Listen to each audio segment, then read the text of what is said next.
Believe it or not, there will be hockey played tonight despite everything going on at PPG Paints Arena. Hunter and I are going to break down tonight's game against the Blue Jackets and more on this edition of the Locked On Penguins podcast right after this. You're Locked On Penguins, your daily podcast on the Pittsburgh Penguins, part of the Locked On Podcast Network. Your team every day.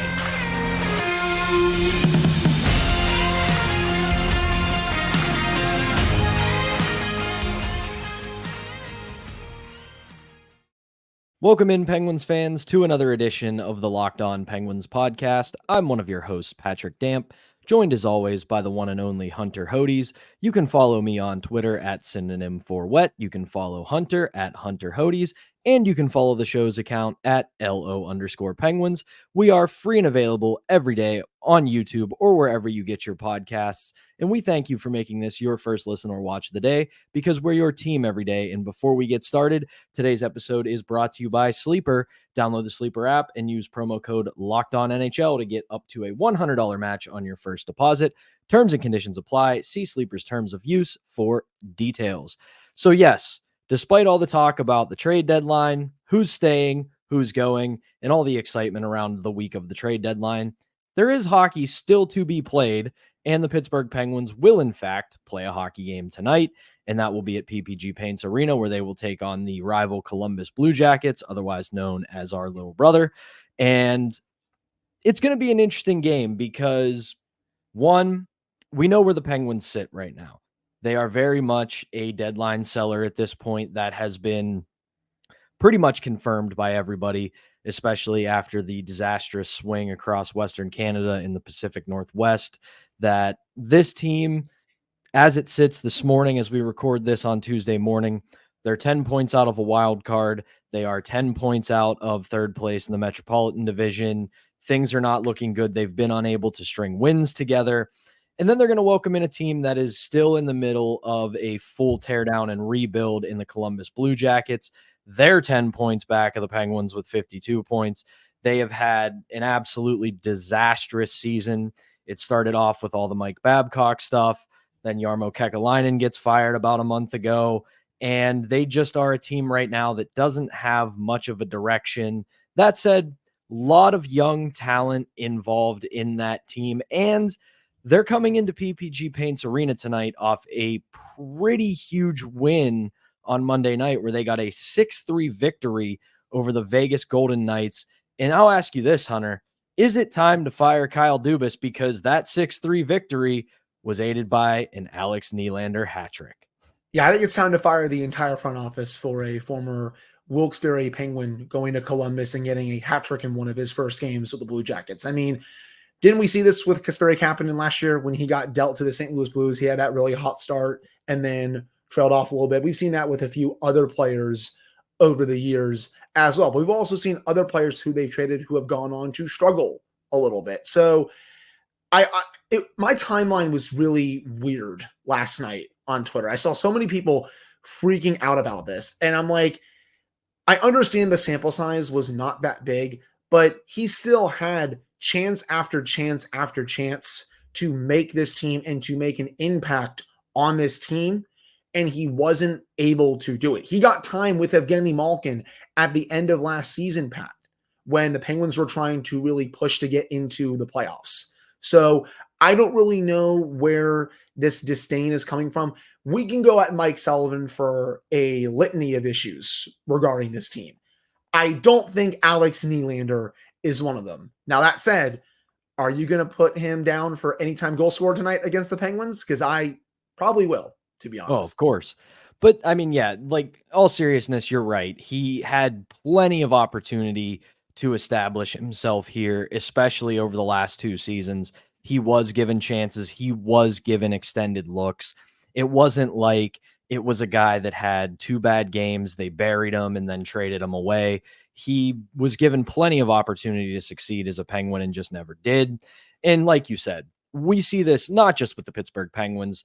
It happens all over the league. A guy gets to a new situation, he starts off hot and then trails off, or he even gets to a new situation that just suits him better and he plays better. And maybe just Pittsburgh wasn't the place for him to flourish. And if that happens, too bad, so sad. It's part of the sport. It's part of the league. Happens all the time.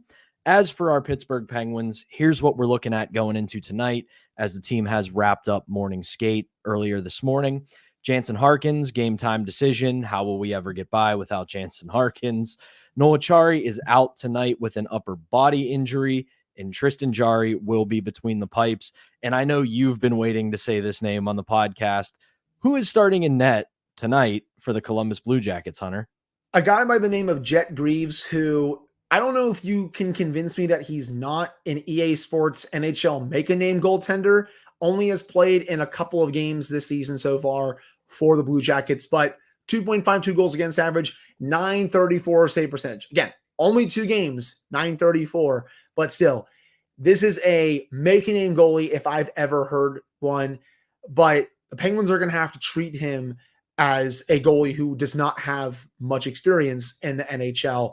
I don't need to see him go out there and have a 45 save shutout against this team. Even though the Penguins have been really struggling this season, I don't need to add that to their struggles this year, to say the least. So yeah, they're going up against a goaltender, again, who's only made 2 starts. This is their basically 4th string goalie at this point this year, Pat. Yeah, young guy, 22 years old, undrafted. He's played all of 3 games in his career, 936 save percentage across those 3 games. And as for the Penguins, I mean, regardless of how this season has gone, and we're going to get in a little bit to the rest of the week as a whole in the next segment, but you know, it's still a division game. It's still a team that, as you were telling me before we hit record, really struggles when they come to Pittsburgh. And we know that regardless of how this season has gone, a guy like Sidney Crosby is a very prideful guy, and he's not going to throw it in the tank. He's not going to just say, well, it appears my team is going to start selling off assets over the next week, so it's time for me to just pack it in and call it a day. So, you know, they're going to come out and play hard. And even if both Columbus and Pittsburgh are going to be on the outside looking in when we get to the Stanley Cup playoffs, still a team you like to beat. Bragging rights are on the line. It's a rivalry, even though it's big brother, little brother, especially for the Penguins. I don't think the Blue Jackets are one of their biggest rivals to the Jackets. Obviously, the Penguins are their biggest rival. This is still a team that it's fun beating them, and the Penguins have dominated the Blue Jackets over the past several years. 9-0-1 in the last 4.5 years against the Blue Jackets, and overall in the last 24 games dating back to February of 2017, so 7 years, Penguins 19-3-2 against the Columbus Blue Jackets. And we also have the all-time series between these two teams. The Jackets have only beaten the Penguins 15 times since they came into the league. This will be their 52nd all-time meeting. Again, this has been a series that has been dominated by the Penguins. And you saw something similar from Mike Sullivan today too, Pat. He even said, these are 2 big points on the line. We're trying to stay in the race. I mean, what else do you want him to say? I know they're 10 points out right now, but to him, to Sidney Crosby, and to the core, they're still fighting to try and get back into the race, to try and get back to the playoffs. You and I, we know where the season is going. I think the entire fan base knows where the season is going, but the team is not going to say that because they're not going to throw in the towel. Now, Kyle Dubas may feel differently throughout this week just because he's probably going to sell off some assets, but the coaches and the players, they're obviously going to say a bunch of different things. You know, you look at this Jackets team, and you're right, they do have quite a bit of young talent on this team. I mean, I've loved watching Adam Fantilli this season, 27 points in 49 games, but you know, he looks like he's going to be out for this game tonight. He's going to be a thorn in the Penguins side, and I think the entire Metro for quite a while. Adam Fantilli is going to be a very, and I mean a very good player, and it's going to be annoying to have to go up against that guy 4 to 5 times. You have Johnny Gaudreau, who is still their leading point player, 44 points in 61 games, but only 9 goals in 61 games. Much like the Huberdeau discussion last week, Pat, what the heck happened to this guy? Ever since he left Calgary, he's really tailed off. It was a really baffling decision by all accounts, both for Johnny Gaudreau and for the Columbus Blue Jackets. For the Blue Jackets, he just didn't fit the window they were in. That's a guy you go get when you're expecting to be a contender in 2 to 3 years, and they just weren't that. They had some nice moments. They had some up and down moments where they looked like they might be starting to edge their way into the conversation, but they were never truly a contending team. And then for Gaudreau, he had offers from teams that were absolutely in the race, like New Jersey, like Philly, who were a lot closer at the time that he became a free agent. And that would have changed the fortunes of both of those teams. And yet he chose Columbus, which I really didn't understand at the time. This was before Twitter became a complete mess with the way it is now. But when Elliot Friedman said that he was signing with Columbus, I thought it was a joke. I thought it was a troll account. And then, no, it was official. He signed with Columbus. And it was the same thing when they acquired Patrick Laine. It was like, okay, like he's a great player. Like we're not going to deny that. He's tailed off, but I think he's been a victim of circumstance of where he's had to play. But it was the same deal. They just didn't really have a direction. They were just kind of compiling players and putting them together and making this mismatch of, are they good? Are they rebuilding? Are they going for a cup? What are they doing? And it never really made any sense. I get he wanted to go home. That was his reasoning at the time. He wanted to be closer to his family. But to your point, there were other teams that I think were even closer to home that had a little bit of better offers. Why did you not want to go there instead of going to Columbus, a team that has just been mostly pretty bad for most of the years that they've been in the league? And I know they've had some pretty good years recently, to say the least. 2017 obviously being one of them. They were one of the best teams in the league that year. They got their big playoff series win against the Tampa Bay Lightning a little later on. So they've had some success as an organization. For the most part, this has been an organization that has done a lot of losing since getting into the league and has done even more losing since Gaudreau went there. And I don't think that's mainly his fault. I think they've had really bad management with the decisions that Jarmo made. I mean, even this summer, they went all in to try to get a couple of defensemen. They thought they were close to the playoffs. It has gone really poorly so far. I don't know why they decided to go all in like that. I don't think they were even close to a playoff team at the time, but Jarmo paid for it because he doesn't have a job anymore. But again, you look up and down this roster. I'm so glad that Zach Werenski is finally staying healthy this season. 4 goals, 37 points in 49 games. I think Zach Werenski is one of the most underrated defensemen in the league.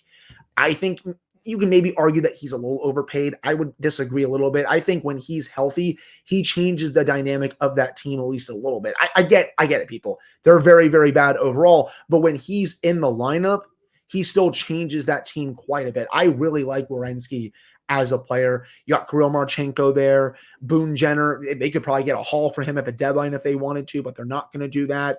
I talked about Fantilli. Cole Sillinger is a really strong young player. They're going to, I think, be a decent team in a couple of years. They just have to get more talent overall on this team. But, again, you look at this game, it's a Metro Division opponent. You want to win those games no matter if you are a playoff team or if you're not. So I expect this to be a really fun one to watch tonight. Yeah, and if you're an aspiring general manager and you're the Columbus Blue Jackets, this is a very, very good opportunity for you as a general manager because a lot of young talent there, a lot of pieces that they could move out for younger players or draft capital. They have plenty of talent in their system. And if you're a GM that's looking to make their mark in the NHL, Columbus is a good destination because as much as we have talked about how they made mistakes over the past few years with the likes of Gaudreau and Laine and a couple others, they also have done a fairly solid job of getting younger guys who could be the foundation of a good playoff team in 2 to 3 years. And if they get the right general manager, this is a team that's going to be right back in the conversation for the Metro and the playoffs.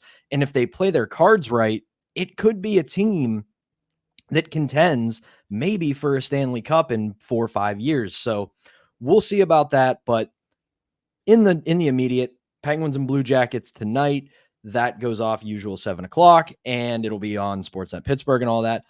But when we come back, we are going to talk about the week ahead here for the Pittsburgh Penguins, who's on the schedule, what we're looking for, and so much more. But first, we have to tell you about our first sponsor, and that is Sleeper.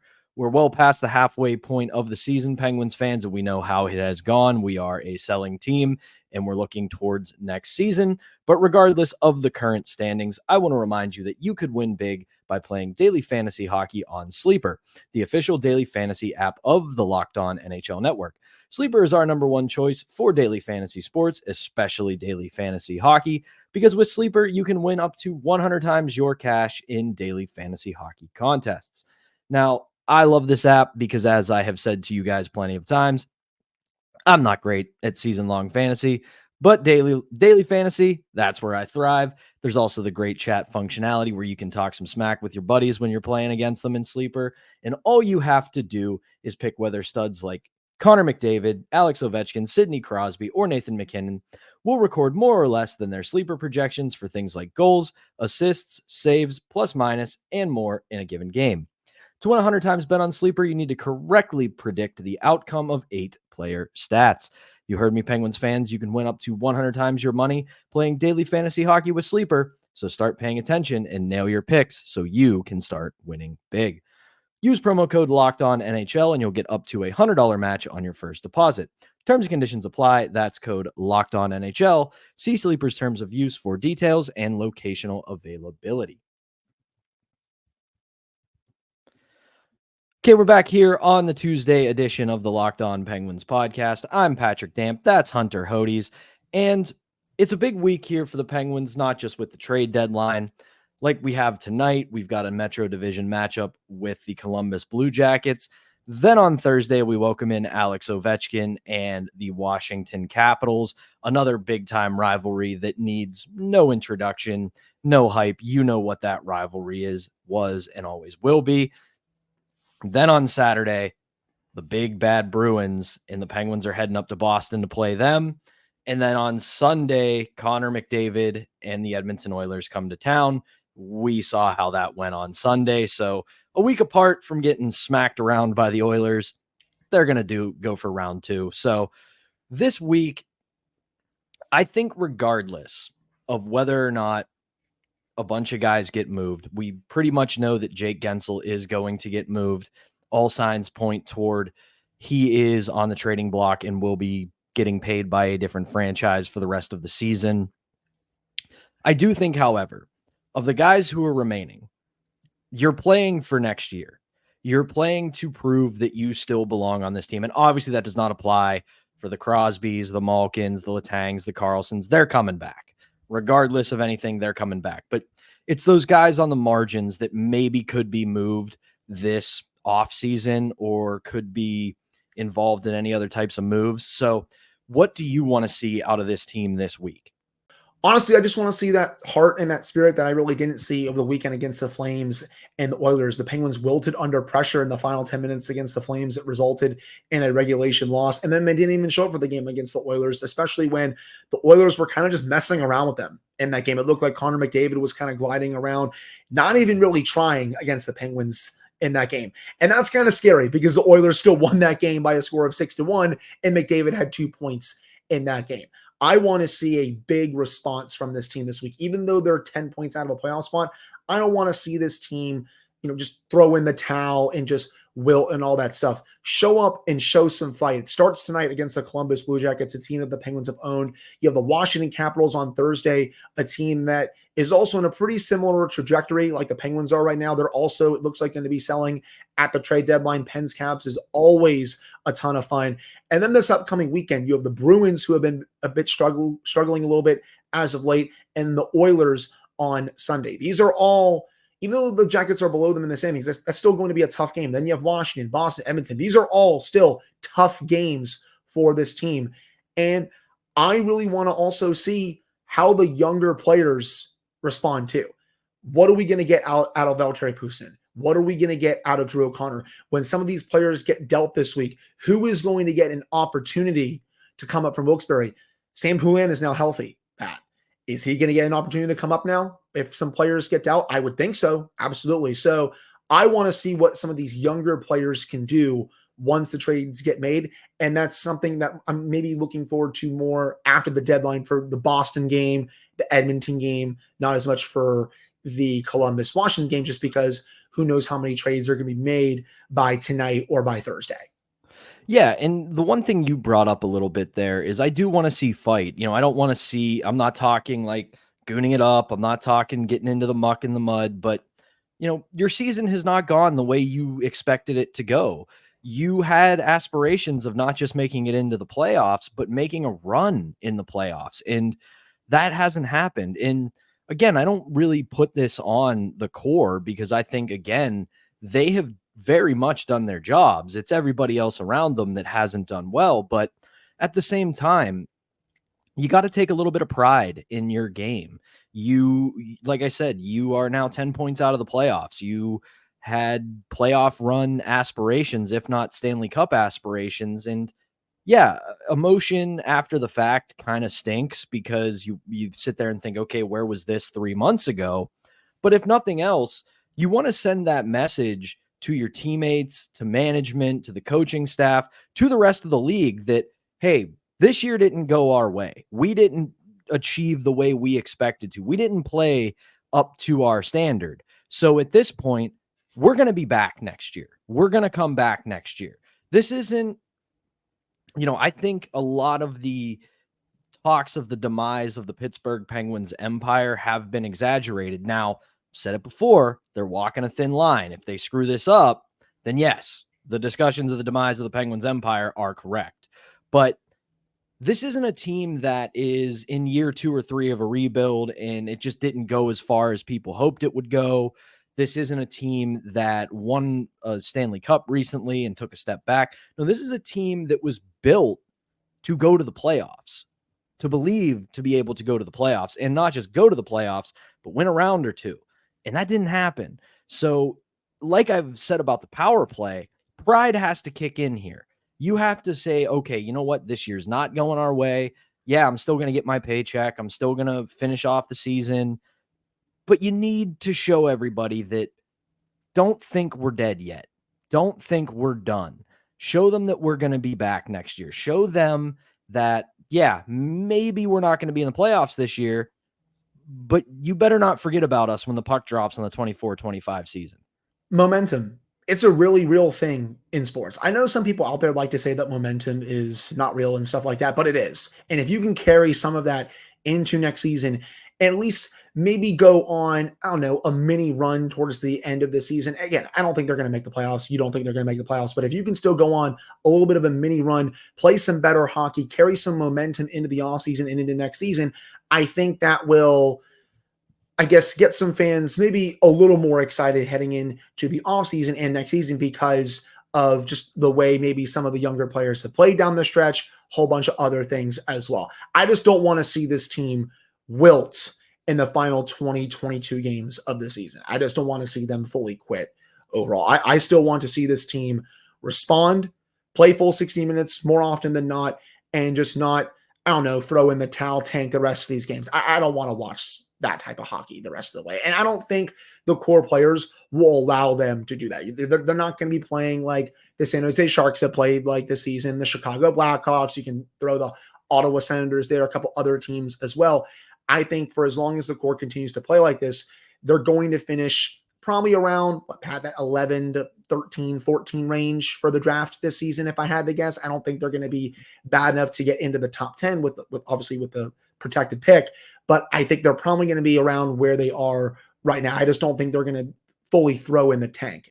Yeah, and then you look at the rest of the schedule out the rest of the month in March. You've got the Caps on Thursday, and then you've got the Rangers next weekend or 2 weekends from now. You've got the Devils, you got the Hurricanes, then you got 2 more against Columbus. These are teams that you're going to be battling with next year. And you need, like I said, you need to send that message that, listen, we are going to be back. We are not going quietly into the night and becoming one of the teams at the bottom of the Metro, at least not in the immediate future. So that's what I'm looking for out of this team over the next week or so and throughout the rest of the season. But that's going to do it for the second segment of the Tuesday edition of the Locked On Penguins podcast. When we come back, we're going to have a little bit of a discussion about what we have heard about the Penguins' deadline strategy of looking more towards prospects than draft capital. But before we get into that, we have to tell you about our next sponsor, and that is eBay Motors. Passion, drive, and patience. What brings home the winning trophy is also what keeps your ride or die alive. eBay Motors has everything you need to maintain your vehicle and level it up to peak performance. From superchargers, roof racks, exhaust kits, LED headlights, and more, whether you're into speed, power, or style, eBay Motors has got you covered. With over 122 million parts for your number one ride or die, you'll always find exactly what you're looking for. And with eBay's guaranteed fit, your part is guaranteed to fit your ride every time or your money back. Because with eBay Motors, you're burning rubber, not cash. With all the parts you need at the prices you want, it's easy to turn your car into the MVP and bring home that win. Keep your ride or die alive at ebaymotors.com. Eligible items only. Exclusions apply. eBay guaranteed fit. Only available to U.S. customers. All right, welcome back to the Tuesday edition of the Locked On Penguins podcast. I'm Patrick Damp, joined by the illustrious Hunter Hodes. So it's been pretty widely reported, especially when it comes to the likes of Jake Gensel, that Kyle Dubas's strategy is that he wants to get prospects. He doesn't want picks. He doesn't want anything else than that. He kind of wants teams to send him good prospects that can make a difference on this roster in the next year or two. And that's from a myriad of people, from Elliot Friedman to our pal Josh Yohe. And I got to be honest, I like this strategy a lot more. Now, I have been one who is saying that you need to get everything you can for the pieces that you have available to move at this deadline in order to reshape this roster in the offseason, because as we know, all general manager creativity goes right out the window as soon as the first game of the 82-game season begins. General managers will go on record as saying, oh, I couldn't make this deal now. It's too complicated. That's an off-season deal. I got to do it around the draft and blah, blah, blah, blah, blah. So we know that in the summer is when the big deals get swung. That's when you see your Erik Karlsson trades. To go even further back, that's when you see your Phil Kessel trades.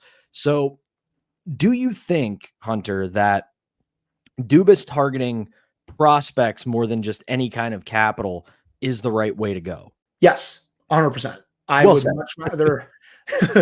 would much rather see this team get one or two prospects who are really close to playing potentially next year compared to draft picks for this year, next year, just because those draft picks are not going to be ready until the core is retired.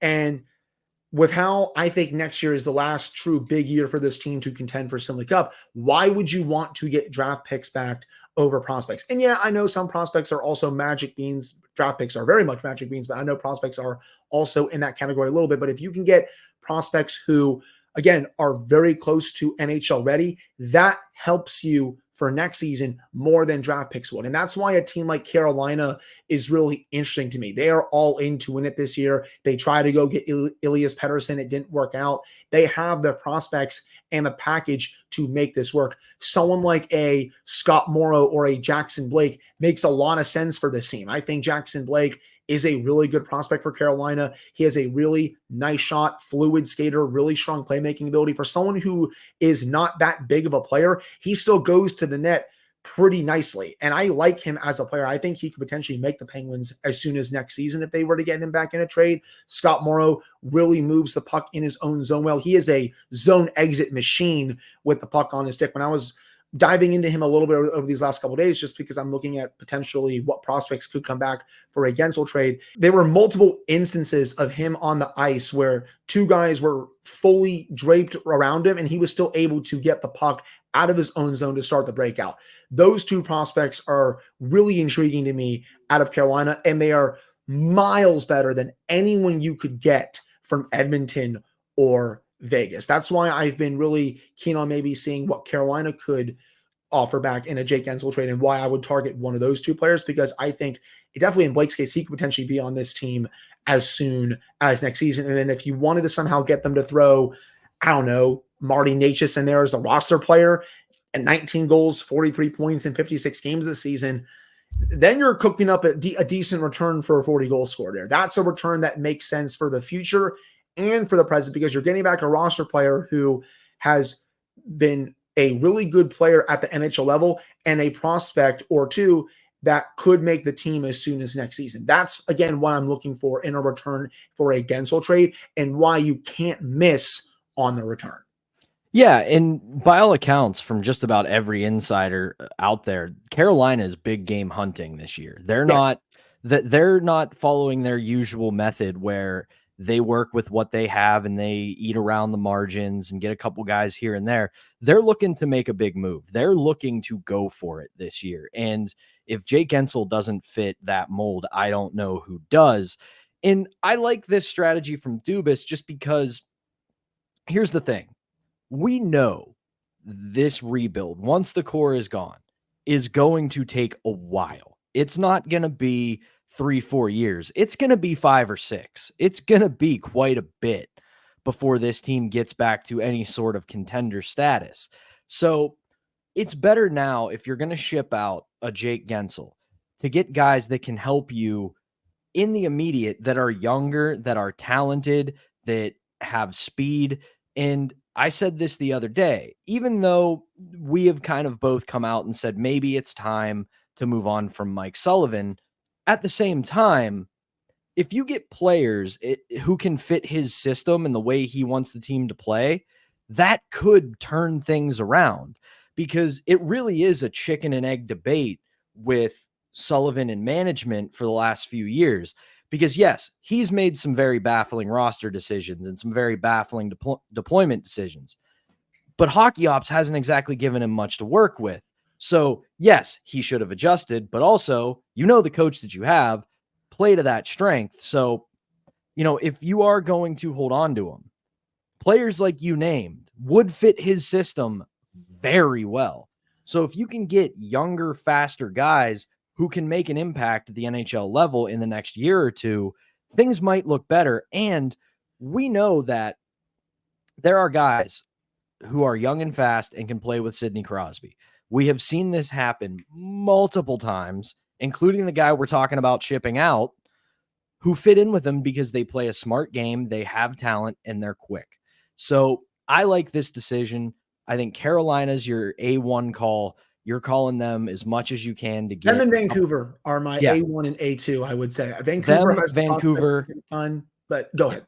Yeah, them, Vancouver, and Detroit. Those are the three that I would be on the phone with all week long to try to make a Gensel trade work. Agreed. No, I have nothing really else to add. I think those three teams have the prospects to make it work. I think they also have the roster players that you can make it work outside of the proposal that we talked about on Cap Friendly last week. That was a bad proposal, to say the least. But they have other roster players that I think you could pry off their team to make a trade work. So 100%. Those are the three teams that I would be calling if they are dead set on moving Gensel, which they obviously are based on every report that's out there. And that's the other thing. When you look at Vegas and Edmonton, who have also been linked to Jake Gensel, you're not going to get prospects from them. You're probably going to get picks and a roster player or two. The problem there is the roster player you get would likely be used in a trade this summer, would not help you into next season. And also, they're not going to be really impactful players because those aren't guys that they're going to part with because they're still trying to go on a Stanley Cup run. So whoever they give up, and I mean this is no shot at Riley Smith, he was just a cap casualty from the Vegas Golden Knights. That's what happened this summer with that trade.